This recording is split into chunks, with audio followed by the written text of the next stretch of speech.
pour les motos gratuits.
C'est aussi gratuit ici.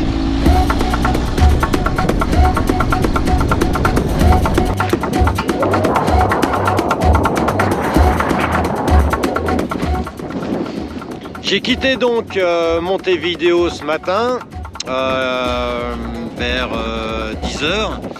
Il faisait 12 degrés avec un petit peu de soleil. Un petit vent aussi. J'étais parti en short, mais au bout de 30-40 km, j'ai vite mis mon bas technique, mon pantalon et mon coupe-vent parce que ça pique un peu. Là, il doit faire toujours, je pense, 12, mais avec le vent, ça descend un peu. Donc regarde, les eucalyptus ont été remplacés par les palmiers. Il y a toujours les vaches.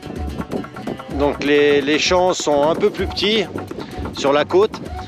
Et là, j'ai rendez-vous chez Sophie, à Soriano, donc c'est au sud-est. Et on m'a mis en contact, c'est Tony du Paraguay qui m'a mis en contact avec cette dame, qui est une navigatrice et qui a apparemment pas mal bourlingué sur les mers de la Terre, sur le globe. Donc on va aller la voir, et puis je pense qu'elle a plein d'histoires à me raconter. Allez, c'est parti!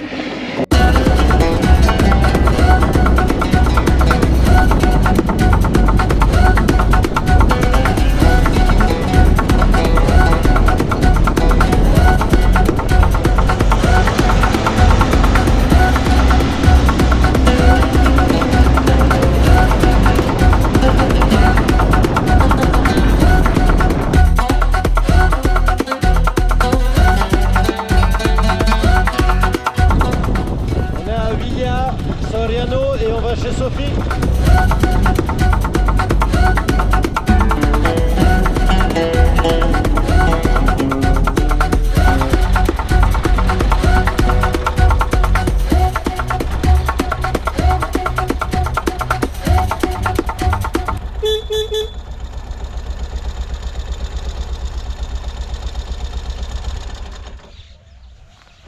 Alors c'est où?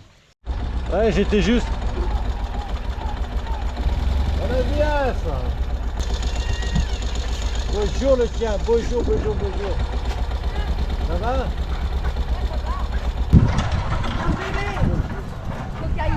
Cocaïne. Elle vient de Colombie.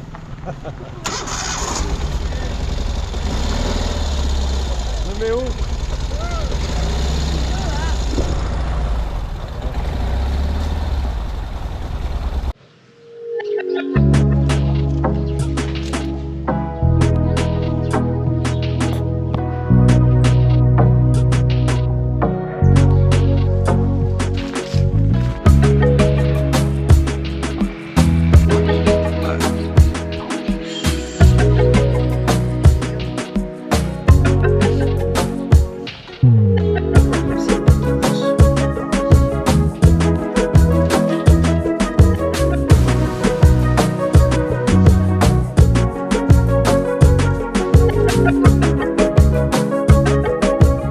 Donc, je me trouve à Villa Soriano, au sud-ouest de l'Uruguay, et j'ai la chance de rencontrer Sophie Angelichaku, qui est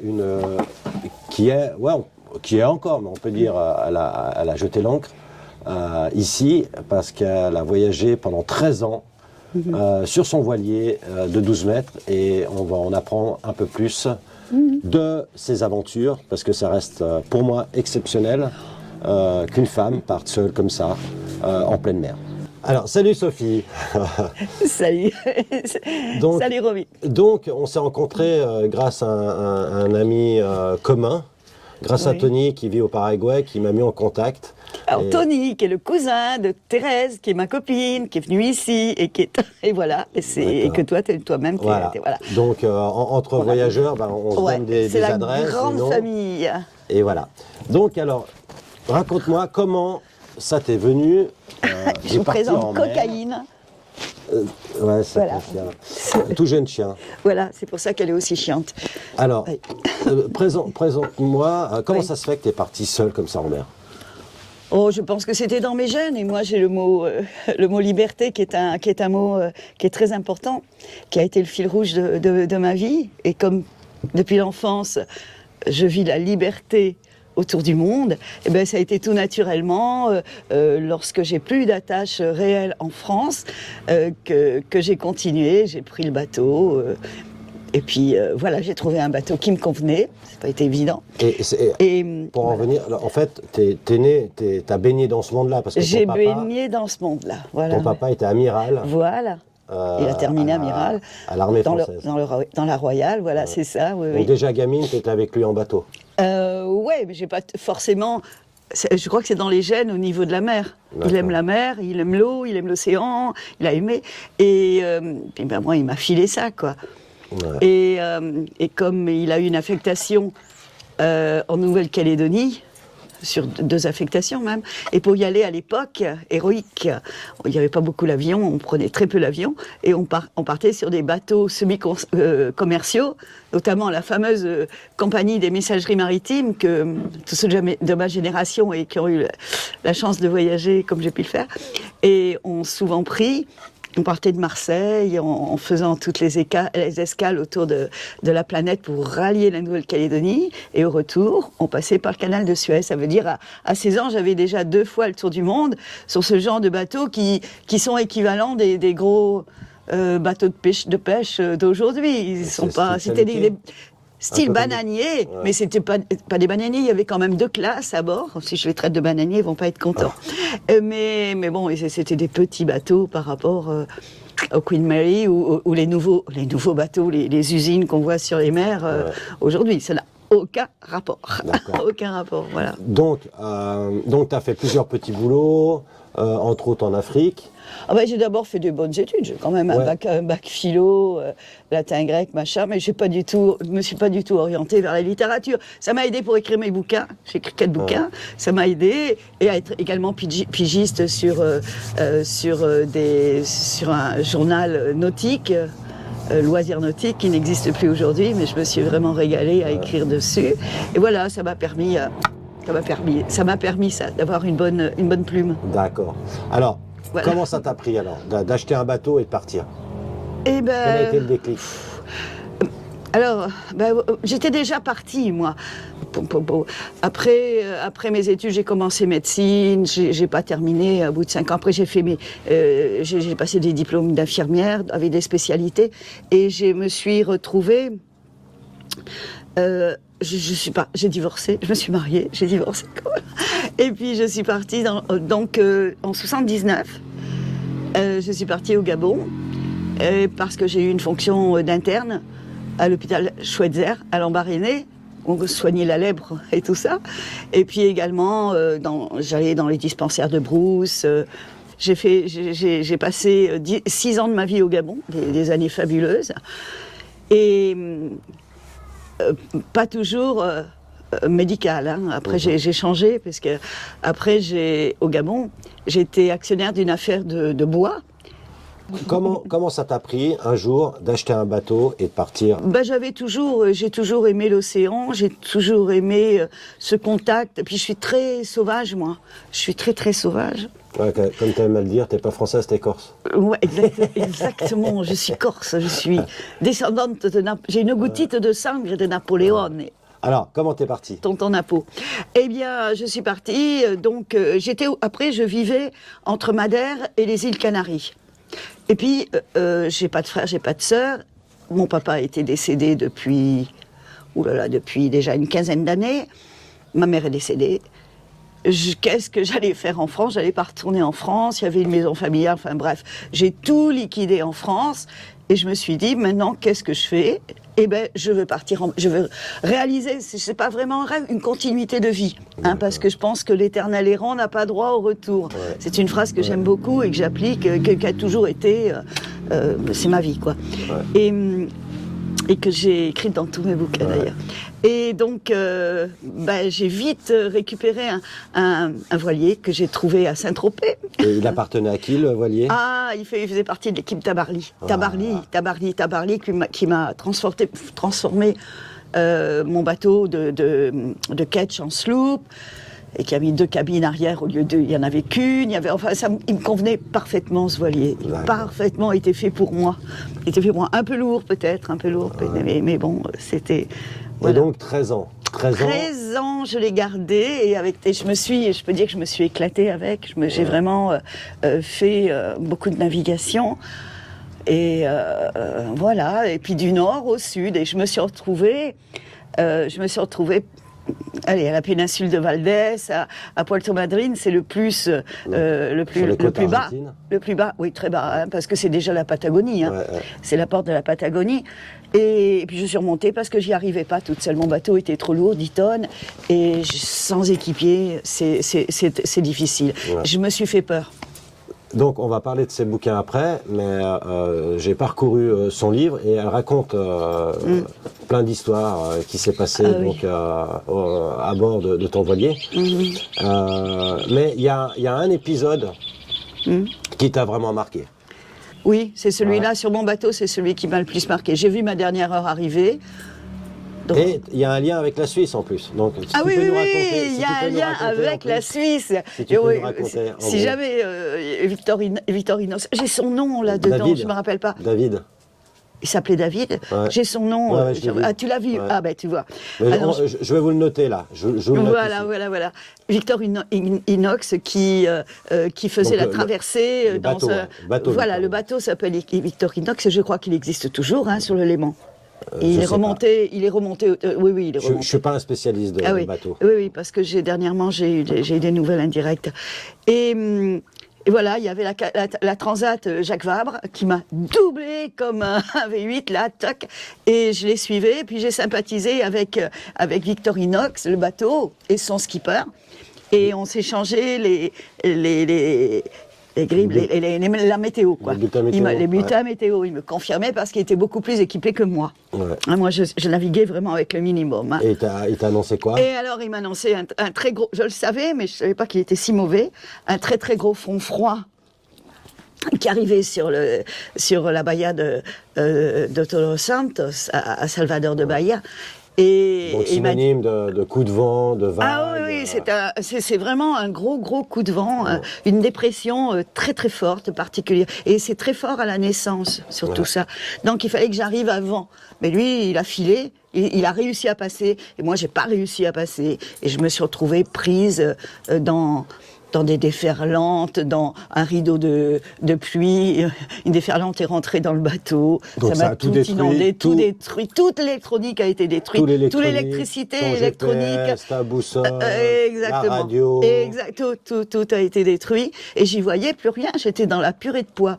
Et à ce moment-là, pour faire cette navigation, avec moi, il y avait heureusement un Brésilien qui était habitué à toutes les régates, il les raflait tous d'ailleurs, du Brésil, et il connaissait très bien le coin.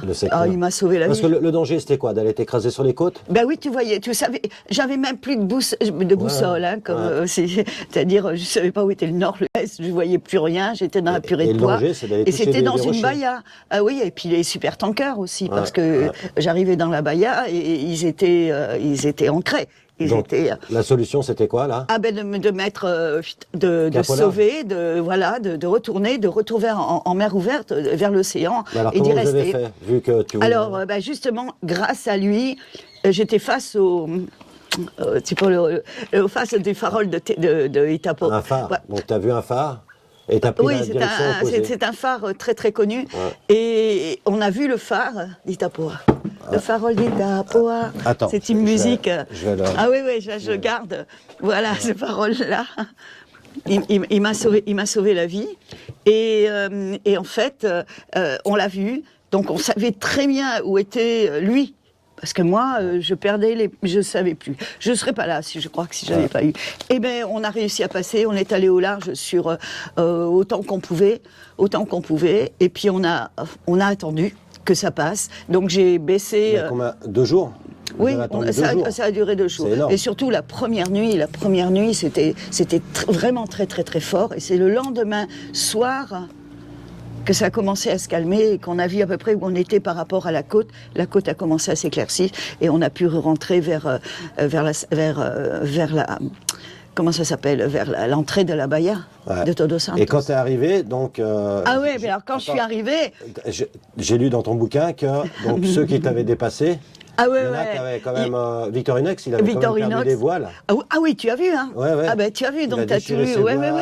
Bon, il a pu arriver parce qu'il avait un... Tu viens de le lire, moi c'est devenu un petit peu loin tout ça. Et puis un autre aussi, hein, un autre qui est arrivé mais sans dégâts, juste avant le début. Oui, juste là, ils ont eu la chance de passer. Donc tu es arrivé là-bas, tu revois Victorinox, tu pars en larmes parce que dans ses bras là. Tu avais une grosse pression. Ah oui, j'ai dit jamais plus, j'abandonne le bateau, la nave et tout ça. Et puis une heure après... Qu'est-ce qu'il y avait dans ces fonds de cale? Et puis, c'est fond il y avait du chocolat. Du chocolat, mais qu'est-ce que je me suis gavée de chocolat, qu'est-ce qu'il a été sympa de me faire. Ben, je l'ai marqué, hein, d'ailleurs. Voilà, et les trucs lyophilisés, très suisses. Que j'ai dégusté avec plaisir, qui m'a remonté le moral. Puis bon, j'ai demandé pardon à mon petit bateau en disant que je l'avais renié le temps de... Oui, parce que suite à ça, tu voulais tout abandonner. Ah oui, j'ai dit, mais non, j'avais vraiment eu peur. J'ai vu ma dernière heure arriver. Ouais. J'étais carrément sous la table à cartes, parce que c'est là l'endroit qui est le plus stable. Et puis tu attends que ça passe, mais avec des déferlantes qui sont énormes. Mon bateau a des grands hublots arrière, et il pouvait très bien... elle pouvait très bien les... Ah oui, puis là, si on est envahi par la flotte, là, tu peux plus revenir. Je comprends tout à fait ton état parce que tu sais, quand on fait le Dakar, donc oui, ton Dakar, 2 fois, et ben quand on arrive, on ne dit plus jamais. Mais passer ce temps, on n'a qu'une chose, c'est de repartir. C'est ça le truc. Voilà. Alors voilà, donc au bout de 13 ans, tu navigues sur les côtes uruguayennes. Brésilienne. Alors j'ai passé 3 ans à descendre les côtes du Brésil. À l'époque, je le faisais un petit peu. Non, le chien, voilà. Je peux pas filmer parce que le chien. Cocaïne. Il vient me taper sur la main. Voilà. Non. Non, cocaïne. Donc voilà. Voilà, j'ai fait ça un peu. En marginal, hein, parce que j'avais pas le droit logiquement. Donc je me déclarais jamais. J'allais dans les endroits les plus reculés, devant les petits villages de pescadors, de pêcheurs, hein, où tu vois même pas d'accès par la route ou à peine. Et vraiment, j'ai navigué beaucoup à la. Pourquoi tu es arrivé ici? Alors pourquoi j'ai arrivé ici? C'était pas prévu que je reste en Uruguay, ni dans le Rio de la Plata, ni je devais continuer. Puis je sais pas, j'avais envie de passer, île de Pâques, d'aller sur la Nouvelle-Calédonie qui correspond à ma jeunesse, quoi. Et puis, mais je savais pas, m'arrêter à Tahiti où j'ai encore des amis, enfin bref, comme ça a été mon jardin d'enfant, Tahiti et la Nouvelle-Calédonie.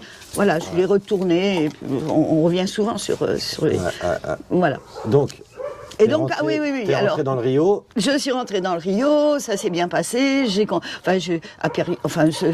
Les noms ne disent rien parce que c'est un peu compliqué. À Buenos Aires, aussi, je suis restée quelques temps. J'ai fait des conférences, j'ai donné des cours de français parce qu'il faut dire que je travaillais de temps en temps en cours de route aussi.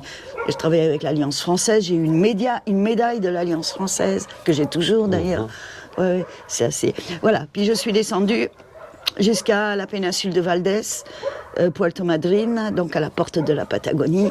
J'ai vu les baleines, les fameuses baleines, c'est parce que c'était l'époque où elles mettaient bas. Je risque de les voir moi aussi. Ah oui, tu es tombé à la bonne période là, pour ça. Ouais, ça c'est génial, il faut vraiment... Et puis, t'es remonté. Et alors après, quand j'ai vu que c'était trop difficile, j'ai dit je vais pas revivre mon coup de vent de Salvador. Ça m'a servi de leçon. Puis j'étais toute seule là. Puis mon bateau fait 10 tonnes. Je redis, c'est pas évident. Alors je suis remontée. Puis j'ai dit je vais attendre un peu la saison. Je vais changer de saison. Je vais attendre que ça s'améliore. Et puis pendant ce temps, je vais visiter le Rio de la Plata. Je vais aller du côté uruguayen parce que j'avais beaucoup aimé les Uruguayens et la vie en Uruguay qui est un petit peu mieux, si tu veux, qu'en Argentine. Hein, l'Argentine qui est la mégapole, tout ça, Buenos Aires, et même la Plata, tout ça. Alors je suis remontée, et puis j'ai fait tous les arroyos, puis je suis restée pas mal de temps. Bon, je vais pas les citer, parce que et puis... Mais il y a quelque chose de particulier qui s'est passé quand tu es arrivé quelque chose de particulier ici, qui à Villa Soriano. À Villa Soriano, comme on dit. Et j'étais partie pour aller à Frebentos, un port un peu plus haut sur le Rio Uruguay. Il y a le Rio de la Plata, le Rio Uruguay. Et puis, il y a un affluent là qui s'appelle le Rio Negro. Le Rio Negro. Et en passant devant le Rio Negro, je me suis dit que c'est vachement joli. Il y avait une différence de couleur entre l'eau du Rio Negro et l'eau du Rio Uruguay. Un foncé, un noir et un plus clair. Ouais, c'est ça. Et je me suis dit, allez hop, j'en boucle. Et je vais voir un peu ce qui se passe. Mais j'avais vu qu'il y avait un village à 3 miles à peu près, 3-4 miles. Je reçois des boules de... j'ai des escopettes, des flèches d'indiens. Je reçois des petits boulets de canon. Et puis j'entends boum, boum, des cris, des machins. Je me dis, où je passe où je suis sur une autre planète, où je passe dans un autre système, dans un autre, tu sais, un autre temps. Voilà, absolument. Et puis je reçois à la radio un message de, comment ça s'appelle, un message du préfet, là. Qui savaient que j'étais... Parce qu'ils sont au courant de tout. Ils me disent non, tu jettes là, qu'on vient de chercher et tout. Et c'était quoi en fait? C'était une fête de village? Et c'était la fête, non, mieux qu'une fête de village. Ils commémoraient, c'était les 200 ans de je ne sais plus quelle bataille, une bataille très importante. Et tout le monde était en indien, tout le monde était en espagnol, et puis ça tirait... C'est clair que ça peut surprendre. Hein, ah ben, c'est complètement tiouk. Et puis voilà, puis arrivé là, je dis mais ce coin me correspond, quoi, moi qui suis une aventurière, qui suis pour la liberté. D'ailleurs, on a un grand drapeau qui est dans l'église, et je sais plus...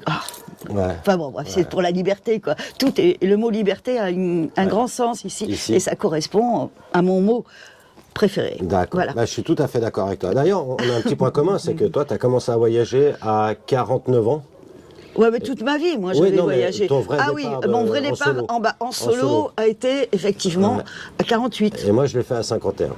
Alors, je vais te laisser nous montrer dans l'ordre croissant, chronologique. Ah oui, mes bouquins. Tes bouquins. Je les écris à peu près en même temps. D'accord, mais le premier qui est sorti. Premier, c'est Femme, j'ai osé la mer. Voilà. Sophie Angeli Chacou. Voilà. Et le deuxième? Alors, le deuxième, après, ça a été Les ficelles de marin, parce que c'est un bouquin qui te permet de te démerder comme tu veux, que tu sois au milieu de l'Atlantique, sur une île déserte. Ouais. Au milieu de la forêt équatoriale, et ça m'a servi ici, en Uruguay, dans mon village, parce qu'il n'y a rien. Ok. Et le troisième? J'ai appris à être terrienne. Le troisième, c'est parce que j'ai voyagé avec un petit chat, alors c'est un recueil, comment soigner un chat, comment l'élever à bord d'un bateau, comment le prendre, c'est très facile. Ça, c'est super original. Et le dernier, je me suis lâchée. Voilà. Je me suis lâchée sur ce bouquin. Chers équipiers, il s'agit non seulement des équipiers que j'ai reçus à bord, mais également sur le bateau des copains que j'ai pu rencontrer. Et là, je l'ai un peu feuilleté, et en fait, tu détailles. C'est-à-dire un équipier, toi tu es propriétaire du bateau, et tu voyages avec des gens qui viennent de temps en temps, où tu as un copain, où il y en a un qui veut aller, par exemple, qui descend vers le sud, et qui a envie, ou qui a suivi C'est un passager en fait. C'est un passager, et tu décris dans ce bouquin par caractère. Donc tu as le gars qui veut tirer un coup, voilà. tu as le j'ai pas le tir au flanc, le tir au flanc. Voilà, t'as 200 pages de ça. Ouais, je sais pas. Et voilà, les défauts de l'équipé glotte-flotteur, quoi. C'est voilà, le buveur, il y a de tout. Tous les vraiment. Sont moi, je me suis marrée en l'écrivant et j'ai regretté qu'il se termine si vite. Et il y en a un qui m'a bien fait marrer, c'est celui-là qui arrive à lire l'avenir. Ah ouais, oui, ton copain, là, et qui lui racontait que des conneries. Ah oui. Entre autres, il lui a dit, t'as 2 enfants. Et l'autre, il lui a dit, mais non, j'en ai 3. Non, t'en as 2. Le 3e est pas de toi. Ah oui. Okay. Le néophyte. Enfin, je me suis marrée en écrivant. Je vous ai présenté Sophie et je vous promets que c'est une merveille parce qu'elle a plein d'histoires à raconter. Ouais, ça a des histoires, j'arrêterai pas de parler. Je vous encourage vivement d'aller chercher ces bouquins. Donc on peut les avoir à travers Amazon. Hein, Amazon, oui. Donc on trouve tous ces bouquins sur Amazon. Et je te remercie de m'avoir accueilli chez toi le temps d'une petite pause avant que moi-même je continue la route vers le Paraguay. Voilà. Non, le Paraguay, j'en viens. Argentine. Je vais sur l'Argentine maintenant. Ah, tu vas sur l'Argentine. Tu ne remontes pas au Paraguay là? Non. Ah ouais. Je vais à Buenos Aires et tu vas à Ushuaia après. Ouais. Voilà, c'est ça. Du Sud. Très, très chouette. C'est quoi les 50 rugissants? En bas, c'est les 50 rugissants et les 50e hurlants et rugissants. Voilà, rugissants et hurlants. Voilà, c'est les plus bas qu'on puisse aller. Après, on peut plus. Après, on peut plus. Voilà, c'est l'Antarctique. Voilà. Peut-être faire un petit tour à l'Antarctique. Pourquoi pas? Allez, ciao. Ciao. Alors, je quitte Villa Soriano pour me rendre à Colonia, où je vais prendre le bateau pour Buenos Aires. Et on va changer de pays, on va retourner en Argentine. Allez, c'est tout droit. Ah, j'ai oublié de vous dire, il fait 4 degrés. 10 h du matin, 4 degrés. Là, on se les pèle un peu. Et j'ai un peu le rhume. Mais c'est pas grave. On y go.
J'ai passé la douane uruguayenne, donc ils m'ont mis un tampon sur mon passeport. Et maintenant je vais dans le bateau, je sais pas où je vais faire les papiers pour la moto, on verra. Allez, le ferry.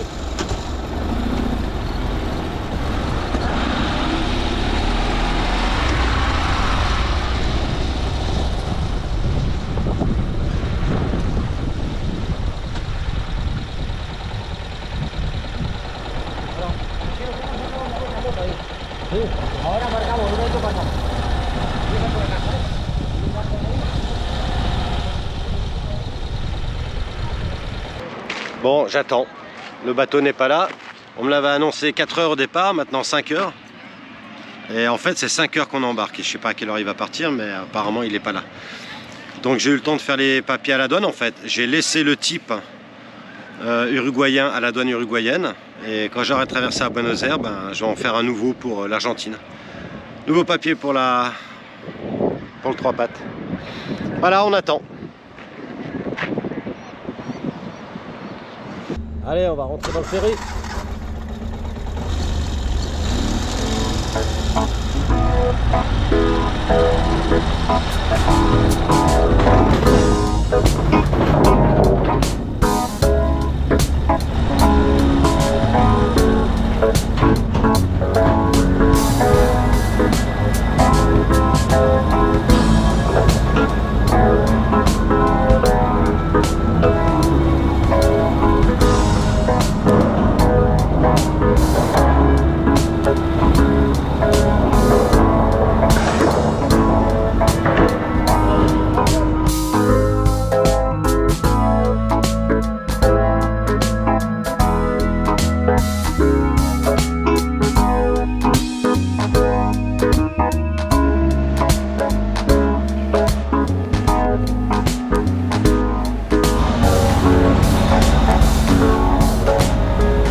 Voilà, donc c'est à Buenos Aires que je clôt l'épisode de l'Uruguay et j'ai fait un truc pas très catholique.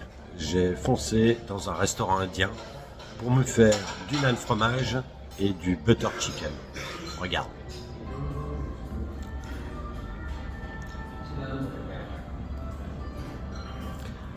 Avec mon petit coup de rouge. Ça, c'est du Malbec. Allez. On ouvre un nouveau chapitre, l'Argentine. Et là, je pense qu'il va y avoir plein de choses à raconter.